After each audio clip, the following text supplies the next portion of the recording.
Breaking news. Welcome to today's headlines.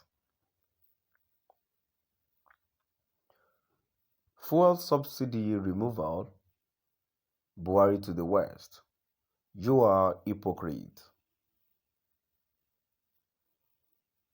Fuel subsidy removal. Buhari to the West. You are hypocrite. To my dear listeners, from wherever you're listening from, please stay tuned as I read today's news.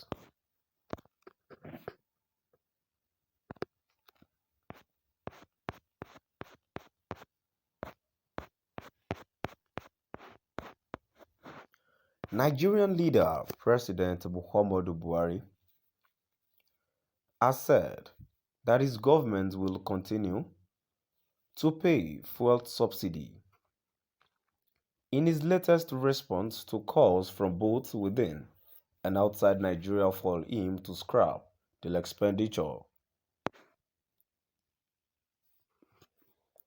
He further explained that such a policy won't be implemented in the country as soon as its proponents expect, insisting that current realities make it impossible to do so.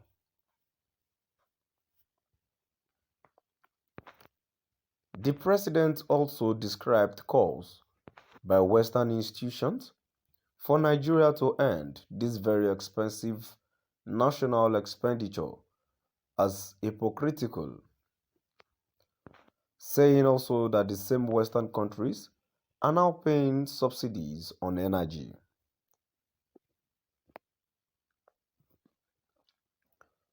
If the subsidy is being given in the West of energy consumption are predicated on the supply chain crisis prompted by the war between Ukraine and Russia, the Nigerian leader also believes that the socio-economic realities faced by his nation at the moment cannot allow him to end all gasoline subsidies and instantly allow for complete deregulation of the downstream petroleum market in the country.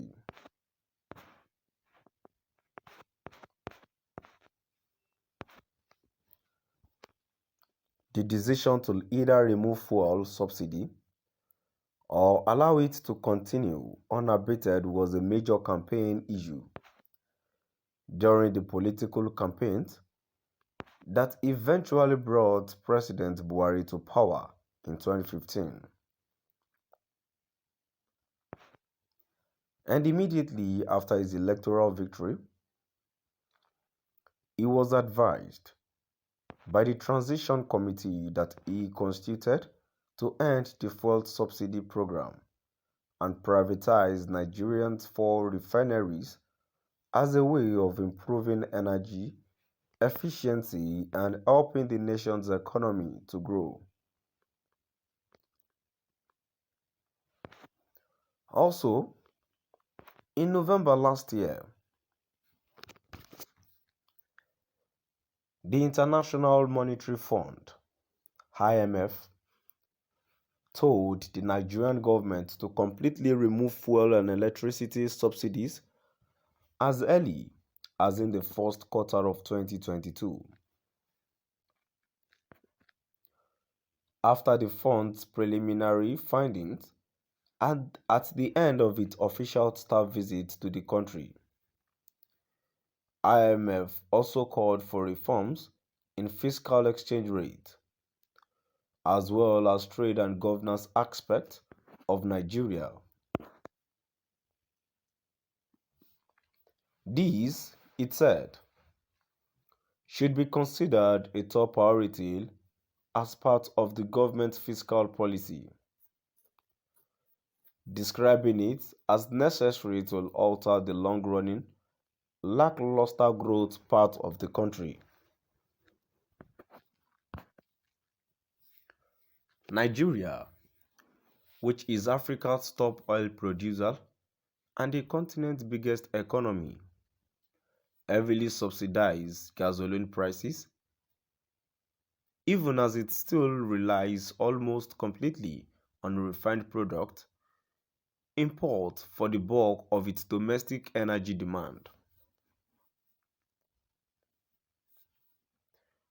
The reason for this unsustainable energy policy and market practice is the existence of an overaged midstream energy infrastructure and a hugely underperforming refining system.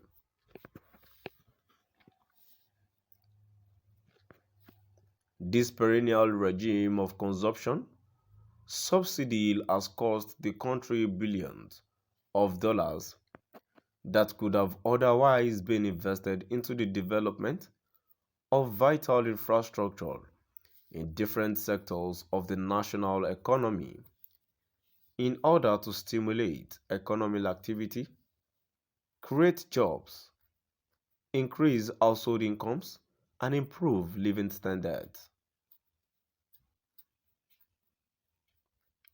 What's more, it has been reported that Nigeria's energy subsidy program falls short of the best transparency standards and was alleged to have paid out over $6 billion in fraudulent claims in 2012.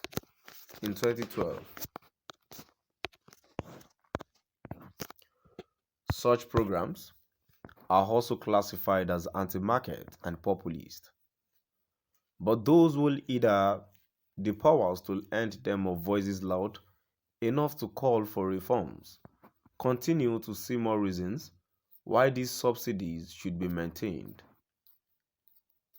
Denmark has now issued its first level warning alert over energy supplies. This was shortly after the Netherlands became the latest country to remove restrictions on coal plants.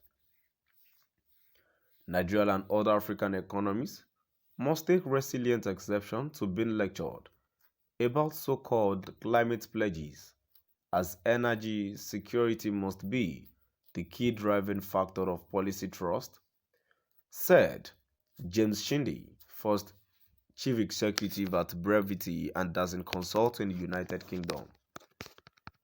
To my dear listeners, now we've come to the end of our today's news. Please do drop by at the comment section and let's know what your view is all about. Thank you for listening.